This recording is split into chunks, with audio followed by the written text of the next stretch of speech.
Salve, salve pessoal, tudo bem? Como é que vocês estão? O meu nome é Arthur Delguercio Neto, sou tabelião, sou coordenador do blog do DG e nós estamos aqui para mais um vídeo do canal do YouTube do blog do DG, um dos canais mais assistidos quando o assunto é direito notarial e registral, advocacia extrajudicial e concursos para cartórios. Antes de começar o nosso conteúdo de hoje, eu quero te convidar a se inscrever aqui no nosso canal e ativar as notificações de novos vídeos. Tem um botãozinho de inscrição e um sininho logo aqui abaixo. Adotando esses dois procedimentos, você não perderá absolutamente nenhum conteúdo aqui no nosso canal do YouTube, o canal do YouTube do blog do DG.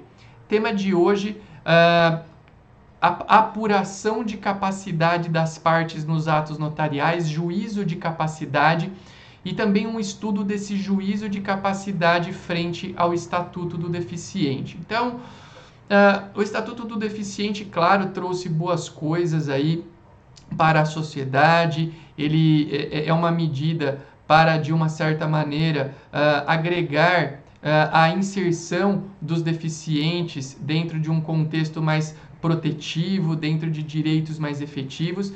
Mas eu penso, pessoal, que com relação a um perfil de deficiente, que é o deficiente mental, o Estatuto do Deficiente trouxe alguns pequenos problemas. Por quê, pessoal? Porque o artigo 6º do Estatuto do Deficiente, que está aqui na tela, disse que a deficiência ela não afeta a plena capacidade civil da pessoa, inclusive para. Ou seja, tudo que a gente lê aqui no artigo 6º são exemplos do que um deficiente, seja ele qual for, incluindo o deficiente mental, pode fazer. Ele pode casar, ele pode exercer direitos sexuais e reprodutivos, ele pode exercer o direito sobre o número de filhos e de ter acesso a informações adequadas sobre reprodução e planejamento familiar, ele pode conservar sua fertilidade, enfim, todos esses direitos previstos aí no inciso 6 são exemplos daquilo que o deficiente pode praticar em sua vida, seja esse deficiente físico ou mental. E aí eu me pergunto, né? Será mesmo que é um bom negócio para um deficiente mental que não tenha noção do que faz casar? Será que é uma boa para essa pessoa? Esse deficiente mental também, ele pode inclusive vender, adquirir bens imóveis, porque ele é capaz para tudo. Com relação à transmissão imobiliária, a medidas que envolvam o patrimônio, a gente tem no próprio Estatuto do Deficiente a possibilidade de existir a figura da curatela para o hoje capaz. E aí, para mim, está um grande ponto de confusão, pessoal. Por quê? Porque pré-Estatuto do Deficiente, curatela era só para incapaz. Então, quem fosse incapaz teria que ser interditado e, por consequência, ter uma curatela. Hoje, você tem a figura da curatela para uma pessoa que é capaz. E é claro que existem vários reflexos em decorrência disso para a atividade do tabelião e do oficial de registros, e a gente pode até voltar aqui em outros vídeos para conversar um pouco mais sobre isso. Mas o que eu quero te dizer é que diante dessa plena capacidade agora que se pressupõe para todo mundo, porque hoje, exceção ao menor de 16 anos, todo mundo é tratado como capaz, tem ali as figuras dos relativamente incapazes também, mas pensando na incapacidade absoluta, o único incapaz absoluto é o deficiente, é o menor de 16 anos. A pessoa que tem uma deficiência mental não é mais incapaz absoluta. E aí, o juízo de capacidade do tabelião de notas, ele ganha uma importância muito grande, porque pode ser que você tenha que pedir um curador para alguém que é capaz. E isso pode gerar reflexos, porque não praticar o ato do deficiente é até considerado como crime pelo Estatuto do Deficiente. Agora, trazendo uma visão prática do contexto, muitas vezes você pode ter dúvidas quanto à capacidade da pessoa. E me parece, pessoal, que apesar da capacidade plena ser uma regra atualmente, um pressuposto básico para o sujeito conseguir praticar um ato notarial, um ato registral, é que ele consiga exprimir a sua vontade. Se ele não consegue exprimir a vontade, ele não pode participar do ato notarial. Arthur, e se eu tiver dúvida quanto a essa capacidade, pedir atestado médico é uma boa medida? A gente tem aqui duas decisões falando a respeito do tema, Essa decisão da Corregedoria, da Corregedoria Geral do Tribunal de Justiça do Estado de São Paulo tratou pedir o atestado como uma boa medida. Olha ali na ementa, atestado médico confirmando a rigidez mental da testadora. E aqui no início fala, ademais, no mesmo dia da lavratura, o médico, sob os cuidados, declarou que ela estava lúcida. Essa outra decisão disse que não é uma obrigação do tabelião pedir o atestado médico. Vejam, essa primeira decisão fala, em tese, que é uma boa pedir atestado. Essa outra fala aqui, ao final, ali na antepenúltima linha, e não há amparo legal ou nas normas de serviço a justificar a exigência de atestado médico acerca das condições mentais do outorgante. A pergunta é, você tem dúvida quanto à rigidez mental de alguém? Pede ou não pede atestado?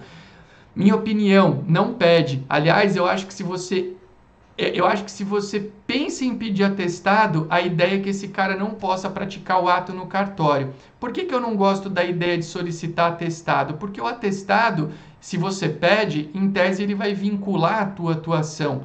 E a qualificação, o juízo de capacidade, ele é de quem? Do tabelião e de ninguém mais. Tá? Eu não posso delegar para o médico o meu juízo de capacidade, até porque o médico pode ser um amigo da família. Pensa no seguinte exemplo, uma pessoa que vai fazer uma procuração, o tabelião vê que ela não está muito bem, pede atestado médico. O filho dessa pessoa que não está se manifestando muito bem, muito claramente, vai com a pessoa até o médico e conta a seguinte história: doutor, fui lá no cartório, a mamãe precisa fazer uma procuração aqui para eu gerenciar as contas bancárias dela, mas o chato do cartório está pedindo um atestado médico. Ela não está muito bem, mas poxa, eu estou fazendo isso pelo bem dela. E eu não estou questionando isso. O médico atingido aí por esse espírito caridoso, dá lá o atestado. Ele jogou bola com esse sujeito quando eles eram crianças, eles têm uma amizade de longa data e ele acredita mesmo que esse sujeito quer o bem da sua mãe. Ele volta para o cartório com a mãe, exibindo o atestado e fala, tá aqui o atestado. O médico disse que ela tá boa, mas você tinha visto, ela não estava falando direito, ela continua não falando direito, mas ela tem atestado. Você vai praticar o ato? Espero que não. Então eu pergunto, para que pedir esse atestado médico? Eu respeito muito quem pede atestado, mas eu não gosto da ideia de solicitar atestado médico para aquelas pessoas que encontram-se numa zona nebulosa de clareza no externar a sua vontade. Então, resumidamente, o que eu quis tratar com vocês aqui nesse vídeo? Primeiro, que pós-estatuto do deficiente está bem difícil fazer um juízo de capacidade para algumas pessoas, porque hoje há a regra da ampla capacidade para as pessoas. Então, somente o menor de 16 anos é tratado como absolutamente incapaz. Segundo, você pode ter que pedir a figura do curador para uma pessoa capaz em alguns atos que envolvam aspectos patrimoniais. Está lá no Estatuto do Deficiente.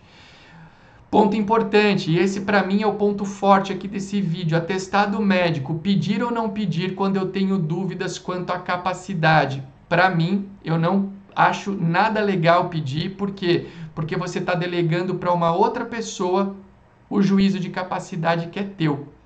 Tá? Então, e quarto, e mais importante, para uma pessoa participar de um ato notarial, seja ela taxada de capaz, mesmo ela sendo taxada de capaz, chamada de capaz, ela tem que ter condições de exprimir a vontade dela. Tá? Se ela não tiver, o cartório não é o lugar para ela se manifestar.